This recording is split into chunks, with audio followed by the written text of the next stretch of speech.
যে ঘুষ দেয় এবং যে ঘুষ নেয়, আর রাশি অল মুরতাশি কিলাহুমা ফিন্নার, আর রাশি অল মুরতাশি কিলাহুমা ফিন্নার। হাদিসটা মুখস্থ করো সবাই, বলো ক্বালান নবী সাল্লাল্লাহু আলাইহি ওয়াসাল্লাম, বলো আর রাশি অল মুরতাশি কিলাহুমা ফিন্নার। বাকিটা উস্তাদজিরা মুখস্থ করাই দেবেন। আমাদের বাংলাদেশে এখন যা করছে তার উপরে আপনার ছাত্রদেরকে এটা চোখে আঙ্গুল দিয়ে ধরাই দেওয়া আমাদের নৈতিক দায়িত্ব। কারণ এই বিপ্লব ঘটাইছে কারা? ছাত্ররা। বিপ্লব ঘটাইছে কারা? এবং আমাদের মতো শিক্ষকরা, সব ইয়াং জেনারেশন। এবং কেন এই বিপ্লবটা ঘটাইলো?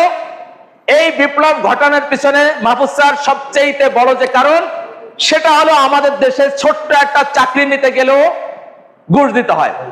ছোট্ট একটা চাকরি 16, মানে এটাকে কি বলা হয় 16 আমাদের চাকরির কোঠা আছে জানো? First grade, second grade, third grade, এভাবে গ্রেড আছে। 16তম গ্রেডের চাকরি নিতেও দেখা যাচ্ছে লাখ লাখ টাকা কি ঘুষ নেয়। যে ঘুষ নেয় ও মানুষ না, যে ঘুষ নেয়। আমাদের এই বাংলাদেশের এই ছোট্ট একটা চাকরি দিতে গিয়ে যে লোকজন ঘুষ নেয়, ওরা মানুষ না। ওদেরকে যদি শুকর কুকুর বলা হয় তাহলে খুব ছোট গালি দেওয়া হবে, খুব ছোট্ট করে বলা হবে।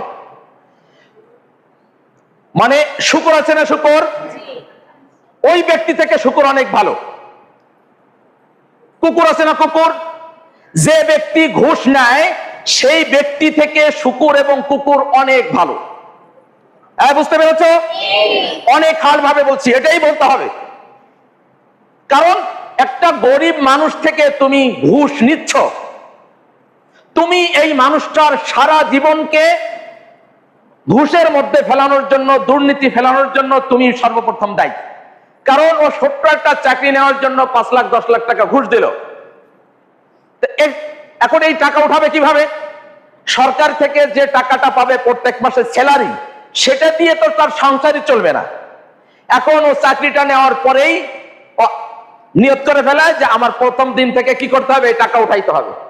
এরপরে ও যখন চেয়ারে বসলো, ওর বস যার কাছে টাকা দিয়েছে চাকরি নিয়েছে, এবার ও একটা চেয়ারে বসার পরে, অথবা চেয়ার পাইছে পাক অথবা না পাক, সরকারি চাকরিটা তো পাইছে, এটা একটা চেয়ার। এরপরে ও শুরু করে ঘুষের লেনদেন। এরপরে ও খাওয়া শুরু করে। ও কি করে? খাওয়া শুরু করে। তো এইভাবে করে পুরা সরকারি প্রক্রিয়া, আমাদের বাংলাদেশের পুরা সরকারি প্রক্রিয়ার মধ্যে ঘুষের মারাত্মক প্রচলন।